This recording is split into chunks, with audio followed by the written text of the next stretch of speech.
Resident evil series में आपने T virus, जी virus या सी वायरस का नाम जरूर सुना होगा, बट आखिर इन सभी वायरस में डिफरेंट क्या है?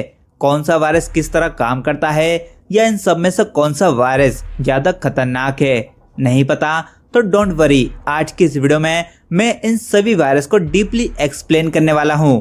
तो वीडियो को एंड तक जरूर देखना, क्योंकि इस वीडियो में आपके इन सभी वायरस को लेकर सारे डाउट क्लियर हो जाएंगे। जरा सोचिए, अगर इंसान को भगवान जैसी ताकत देने वाला वायरस सच में मौजूद हो, लेकिन 99% लोग उस वायरस को सहन न कर पाए और मर जाएं, बट 1% लोग जो मजबूत हो वो इससे सुपर ह्यूमन बन जाए, तो क्या आप इस वायरस को दुनिया पर छोड़ना चाहोगे? रेसिडेंट इविल की पूरी कहानी इसी सवाल से शुरू होती है, और यही सवाल कुछ साइंटिस्टों को 1960 में अफ्रीका के दूर दराज इलाके में ले गया, जहां उन्हें मिला एक रहस्यमय फूल जिसका नाम था स्टेरवे ऑफ द सन। इस फूल में पाया गया एक प्रोजेनिटर नाम का वायरस। इस खोज के पीछे था एक खतरनाक सपना, और इस सपने का मालिक था ओसवेल ई स्पेंसर। उसका मानना था कि इंसान अधूरा है और उसे इवॉल्व होना जरूरी है। अब जैसा कि आपको पता ही होगा कि हमारा शरीर चलता है डीएनए के नियमों पर। डीएनए ही तय करता है कि आप में कितनी ताकत होगी, आपका शरीर कैसे काम करेगा, कब सेल्स मरेंगे या जिंदा होंगे। बट प्रोजेनिटर वायरस डीएनए के इन सारे नियमों को ही तोड़ देता है। ये वायरस डीएनए में घुसकर उसे पूरी तरह से बदल देता है। स्पेंसर का सपना था खुद से एक नई नस्ल बनाना, लेकिन प्रोजेनिटर वायरस ये खुद तय करता था कि कौन जिंदा रहेगा और कौन मरेगा। कमजोर लोग मारे जाते और मजबूत लोग इवॉल्व हो जाते, लेकिन ये इवॉल्व भी स्थिर नहीं था। कई बार शरीर बेकाबू होकर मॉन्स्टर बन जाता था।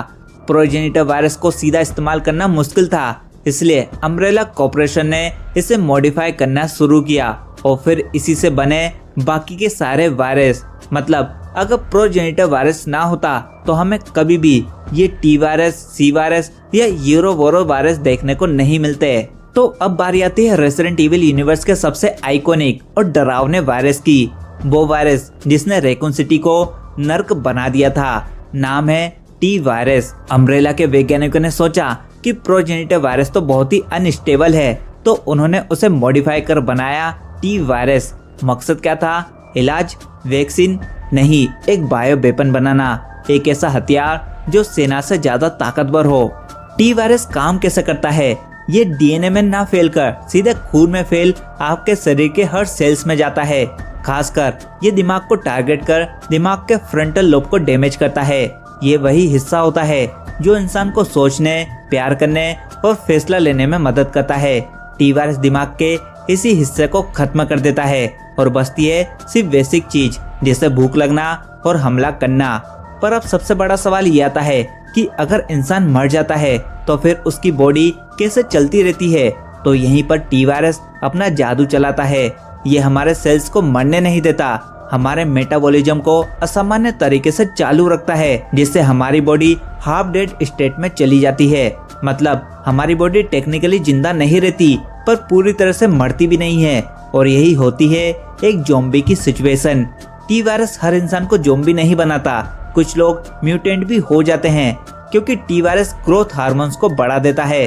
अगर आपका शरीर मजबूत हो तो मसल्स बढ़ जाते हैं, हड्डियां बदल जाती हैं, और अगर डीएनए परफेक्ट मैच कर जाए तो बनता है टायरेंट। और यही अम्ब्रेला कॉर्पोरेशन का असली मकसद था। उन्होंने टी वायरस को इसलिए बनाया था ताकि वो एक ऐसा सैनिक बना पाए जो उनका ऑर्डर माने, जिसे दर्द महसूस ना हो और वो बहुत ही ताकतवर हो। और वो सफल भी हुए थे, जिसके सबसे अच्छे एग्जाम्पल है मिस्टर एक्स और नेमेसिस। बट एक गलती हो गई, अम्ब्रेला कॉर्पोरेशन से टी वायरस लीक हो गया, और ये इतनी तेजी से फैला कि खुद अम्ब्रेला भी इसे कंट्रोल नहीं कर पाई। नतीजा ये निकला कि पूरी रेकून सिटी को न्यूक्लियर वेपन से उड़ाना पड़ा। कितने ही मासूम लोगों ने अपनी जान गंवाई। एंड हाँ, एक बात ध्यान देना, टी वायरस और प्रोजेनिटर वायरस दोनों बहुत ही अलग काम करते हैं। प्रोजेनिटर वायरस डीएनए को निशाना बनाता है, जिसमें आपका दिमाग आपके फुल कंट्रोल में रहता है। वेस्कर प्रोजेनिटर वायरस का सबसे अच्छा एग्जाम्पल है। वो इन्फेक्टेड होने के बाद भी अपने पूरे होशो हवास में होता है। वहीं टी वायरस सीधा दिमाग को ही खत्म कर देता है, जिससे इंसान ज़ॉम्बी बनता है। बट अब बारी आती है हमारे थर्ड वायरस की, जो कि है जी वायरस।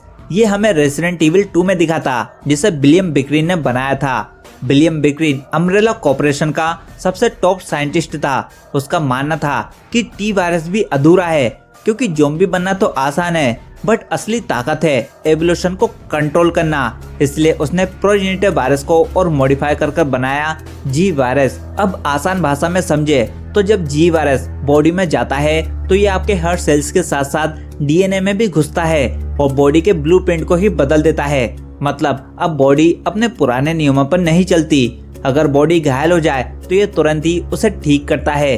हाथ कट जाए तो ये नया हाथ उगा देता है, लेकिन वो म्यूटेंट जैसा हाथ बनाता है, ना कि इंसान जैसा। जी वायरस का एक ही मोटिव होता है, होस्ट को मरने मत दो, लेकिन इसकी कीमत होस्ट इंसान ही नहीं रहता। विलियम की बॉडी पर आपने देखा होगा इन बड़ी बड़ी आंखों को।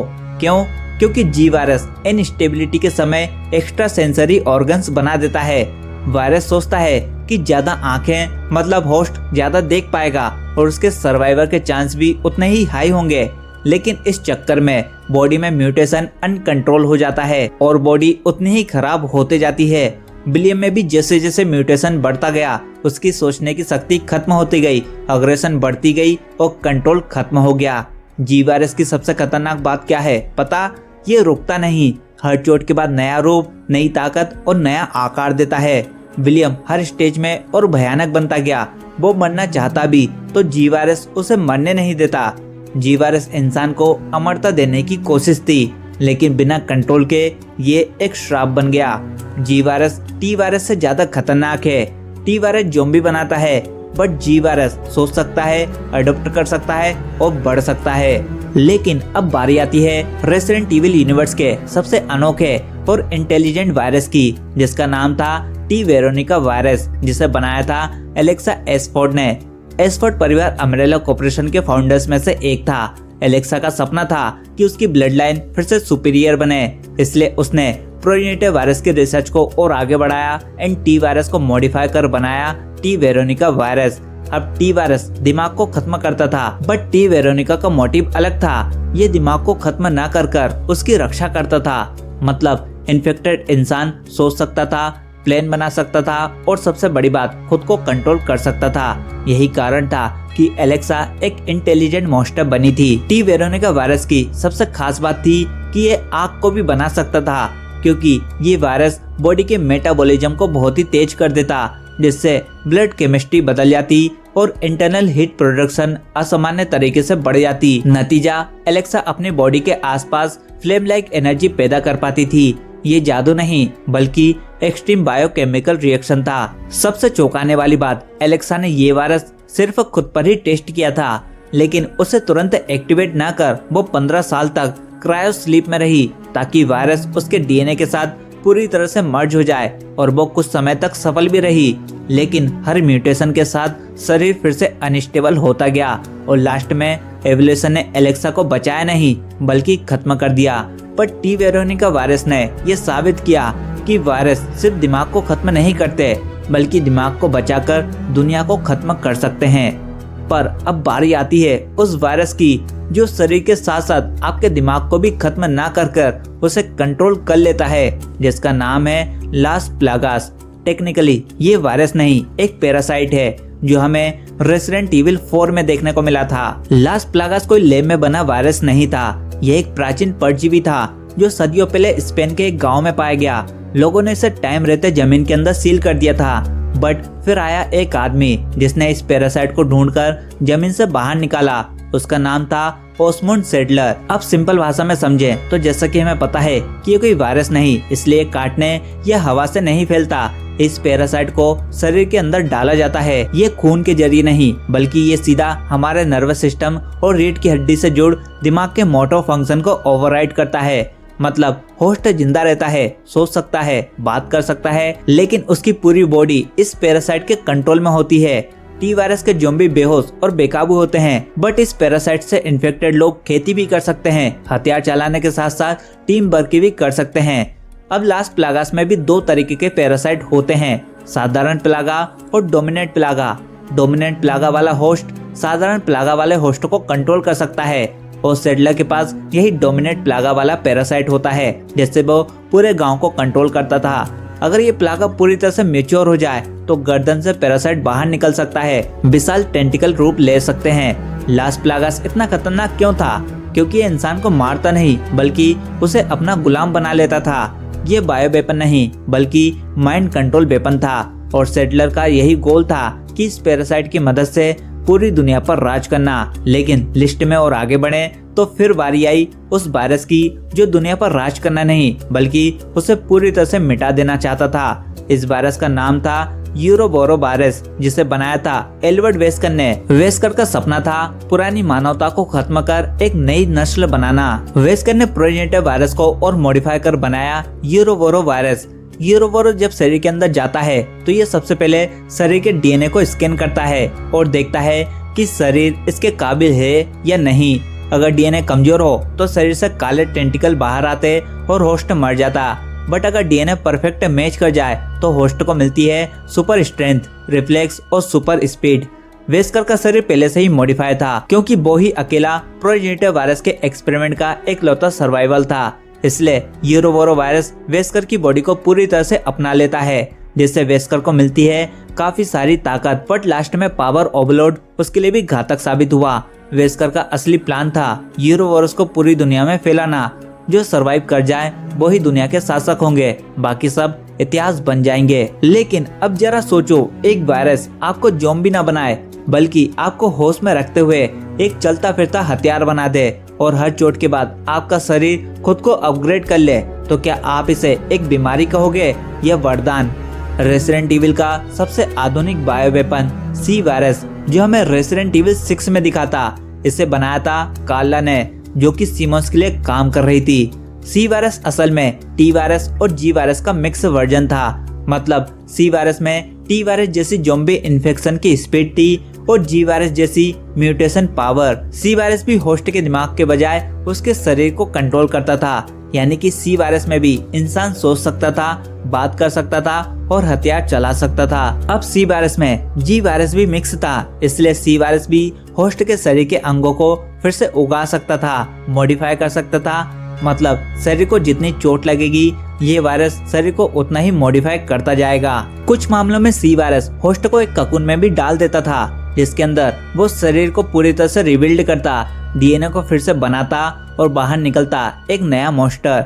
सी वायरस सिर्फ एक शहर तक सीमित नहीं था, इसे इस्तेमाल किया गया था सरकार गिराने के लिए। और ओके, तो अब बारी आती है रेसिडेंट इविल यूनिवर्स के सबसे अलग, सबसे रहस्यमय वायरस की।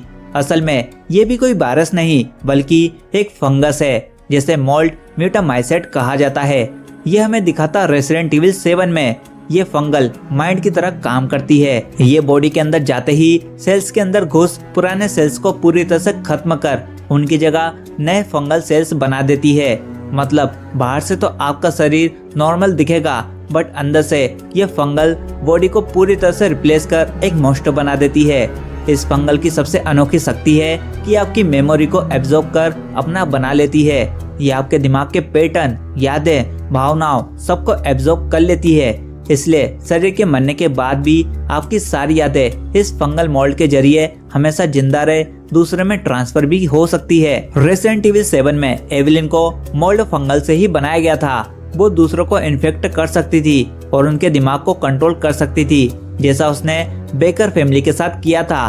बाकी वायरस डीएनए को बदलते हैं, शरीर को म्यूटेट करते हैं, पर मोल्ड पूरे शरीर को अंदर से रिप्लेस कर आपकी सारी यादों को कॉपी कर उन्हें स्टोर करती है। मदर मेरिंडा का सपना था अपनी मरी हुई बेटी की यादों को वापस लाना।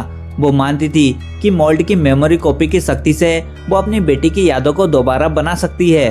पर अब मेमोरी तो वापस आ जाती, पर इसके लिए उसे एक परफेक्ट बॉडी भी चाहिए थी। इसलिए मदर मेरिंडा मोल्ड फंगल को मिलाती है एक पैरासाइट से और दोनों के मिक्सर से बना केडो पैरासाइट, जो कि हमें देखने को मिला रेसिडेंट इविल विलेज में। केडो पैरासाइट जब बॉडी में डाला जाता है तो ये डिसाइड करता है कि कौन जिएगा और कौन मरेगा, लेकिन जो होस्ट जी जाता उसे ये पैरासाइट एक अलग ही पावर देता।